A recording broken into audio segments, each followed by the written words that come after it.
hasieran emango diogu. Gaude gaudena, eta etorri ez direna, segurazki badakite zertaz hitz egingo dugun. Da gai bat nahiko zabaldua, bakizu dela 2 urte hementxe bertan egon ginela, udaletako mozioen gida aurkezten, eta hor jasotzen zen, udalez udal, aurkeztutako mozioak, hainbat klaseetakoa zeuden, izan debekua, moratoria, lur erosketak, edota beste eredu batzuk, eta 2 urte pasatu ondoren, gaur etortzen gara honea, pixka bat horren gaineko gogo eta txo bat egitera, eta batik bat gure proposamena zein den ikusita egin dugun ibilbidea, 18 taldeok, gure plataforma, Basobizia plataforma, 18 talde gaude dagoeneko, garai hartan geunden 11, 10 gehi bat.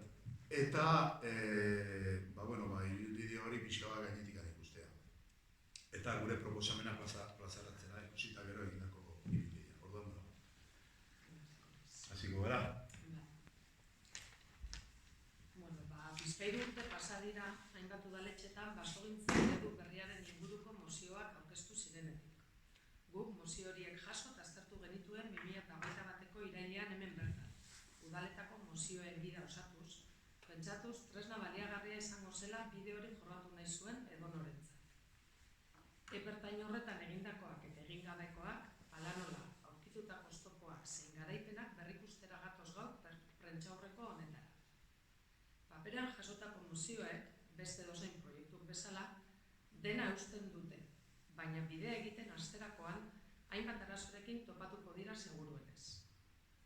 Hauteskundeak hurbil dauzkagunez, Basobizien aldeko dinamiketan sartu diren hainbat herriri gogorarazi nahi diegu, mozioak udaletxeko plenoan onartzeak herritarren aurrean urratsak ematera behartzen dituela. Onartutakoa haizeak eraman ez dezan, eta ez dadin itxurakeria berdea bihurtu. Bestei exigitzea erreza da, baina aipatutako urte hauetan, Basobizia plataforma osatzen dugun 18 taldeok, urtero, urtaroak eta ingurumenak agintzen dituen baldintzak kontuan hartuz eta gure jendearen laguntzaz, bertako zuhaitzen landaketan aritu gara etengabe. 2021-2022ko landaketa denboraldian, 17 hektareatan, 18 espezietako 5.800 zuhaitz landatu genituen. Eta 2022-2023an, 26 hektareatan, 22 espezietako 9.223. Modu horretan aurrera eramaten ari gara, behin eta berriro, gure proiektuak eskatzen dugun praktika. Auzolanean, tokian tokiko bidelagunekin. Izan udala bera, foru aldundia kasu batzuetan, edota Lurgaia Fundazioa kasu gehienetan. Baita, herri mailako beste eragile, elkarte, naturtalde eta hainbat enpresekin ere. Badakigu ez dela bide erreza orain arteko inertziak eta interes forestalistak aldatzea, Basobizien aldeko dinamikan sartzea, baina naturak berak aldaketa klimatikoarekin batera, gogoeta sakona egiteko atakan jarriko gaitu.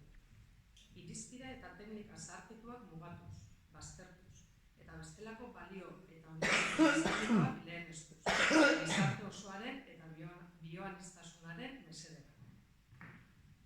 Balorazio egiteko, galdera hauek bidali dizkiegu mozioak onartutako hainbat udaletxeei. Onartutako mozioaren bilakaera.